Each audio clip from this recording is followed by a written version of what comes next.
24. Wanted. I went around to the Shannon Hotel, registered my alias, paid my day's rent, and was taken to room 321. An hour passed before the phone rang. Dick Foley said he was coming up to see me. He arrived within 5 minutes. His thin, worried face was not friendly. Neither was his voice.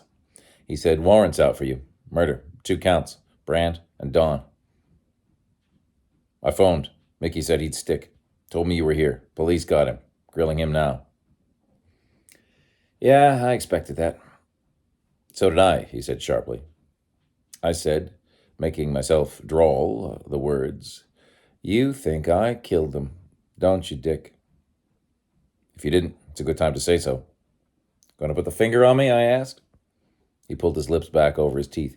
His face changed from tan to buff.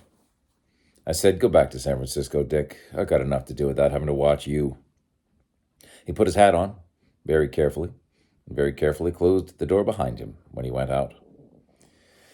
At 4 o'clock, I had some lunch, cigarettes, and an Evening Herald sent up to me. Dinah Brand's murder and the newer murder of Charles Proctor Dawn divided the front page of the Herald, with Helen Aubrey connecting them. Helen Aubrey was, I read, Robert Aubrey's sister, and she was, in spite of his confession, thoroughly convinced that her brother was not guilty of murder, but the victim of a plot. She had retained Charles Proctor Dawn to defend him. I could guess that the late Charles Proctor had hunted her up, and not she him. The brother refused to have Dawn or any other lawyer, but the girl, properly encouraged by Dawn, no doubt, had not given up the fight. Finding a vacant flat across the street of Dinah Brand's house, Helen Aubrey had rented it and had installed herself therein with a pair of field glasses and one idea: to prove that Dinah and her associates were guilty of Donald Wilson's murder. I, it seems, was one of the associates. The Herald called me a man supposed to be a private detective from San Francisco who's been in the city for several days, apparently on intimate terms with Max Whisper Thaler, Daniel Rolfe, Oliver Reno Starkey, and Dinah Brand. We were the plotters who had framed Robert Aubrey. The night that Dinah had been killed, Helen Aubrey, peeping through her window, had seen things that were, according to the Herald, extremely significant when considered in connection with the subsequent finding of Dinah's dead body. As soon as the girl heard of the murder, she took her important knowledge to Charles Proctor Dawn. He, the police learned from his clerks, immediately sent for me, and had been closeted with me that afternoon. He had later told his clerks that I was to return this morning at 10. This morning I had not appeared to keep my appointment. At 25 minutes past 10, the janitor of the Rutledge block had found Charles Proctor Dawn's body in a corner behind the staircase, murdered. It was believed that valuable papers had been taken from the dead man's pockets.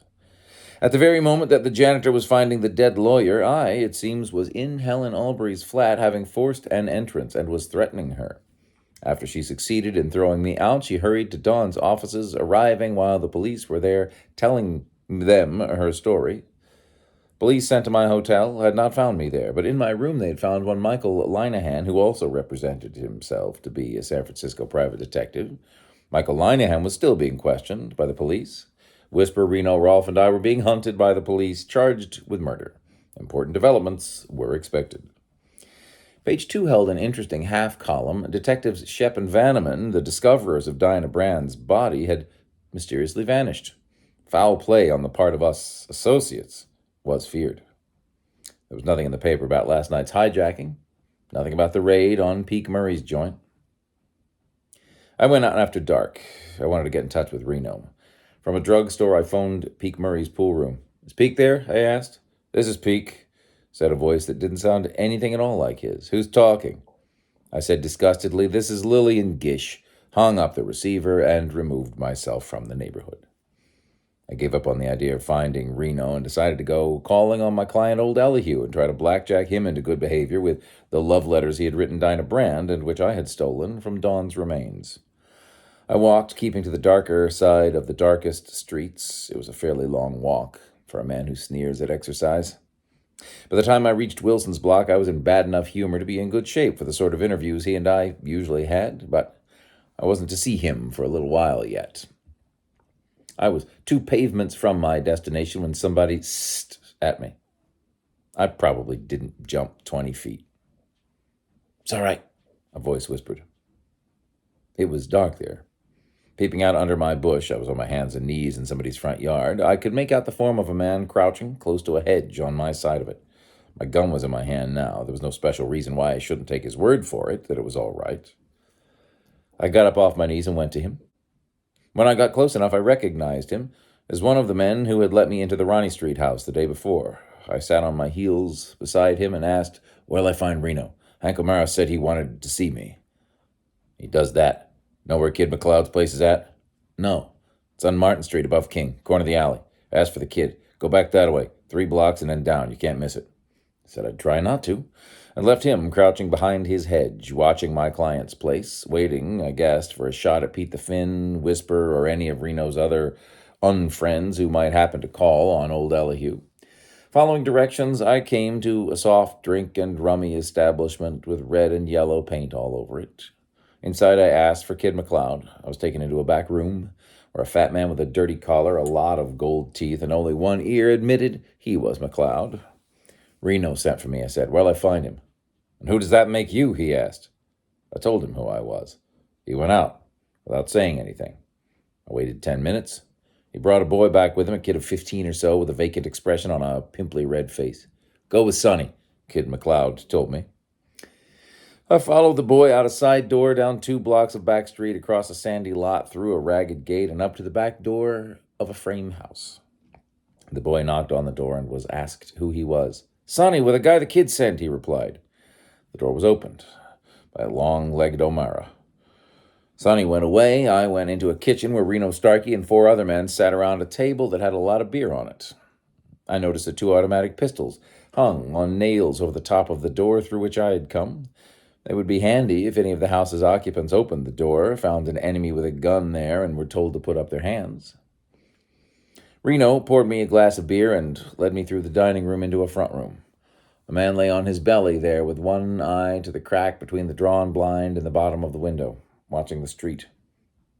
"Go back and get yourself some beer," Reno told him. He got up and went away.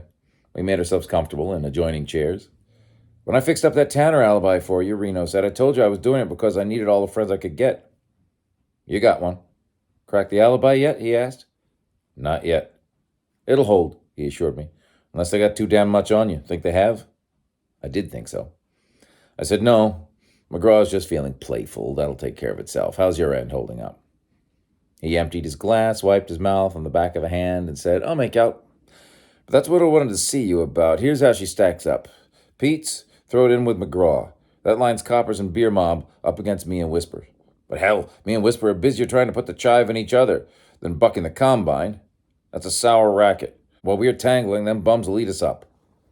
I said I'd been thinking the same thing. He went on. "Whisper will listen to you. Find him, will you? Put it to him. Here's the proposition. He means to get me for knocking off Jerry Hooper, and I mean to get him first. Let's forget that for a couple of days. Nobody won't have to trust nobody else. Whisper don't ever show in any of his jobs anyways. He just sends the boys.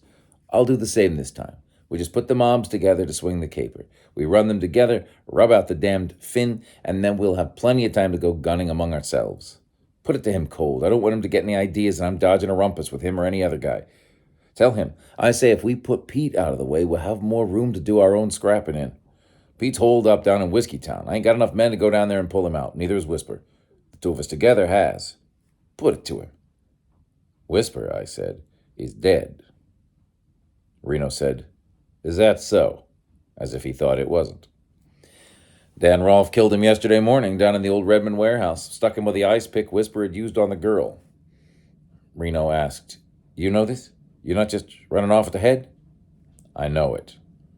"Damn funny none of his mob act like he was gone," he said, but he was beginning to believe me.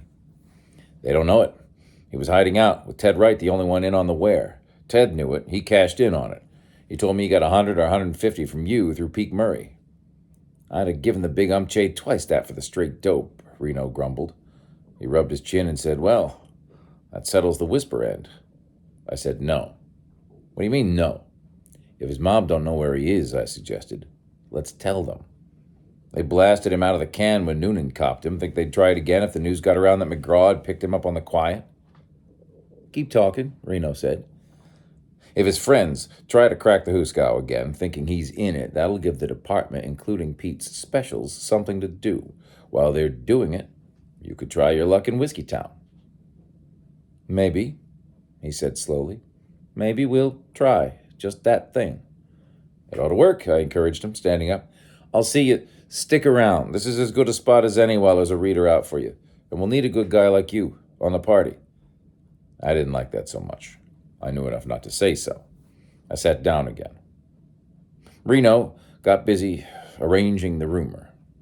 The telephone was worked overtime. The kitchen door was worked as hard, letting men in and out. More came in than went out. The house filled with men, smoke, tension.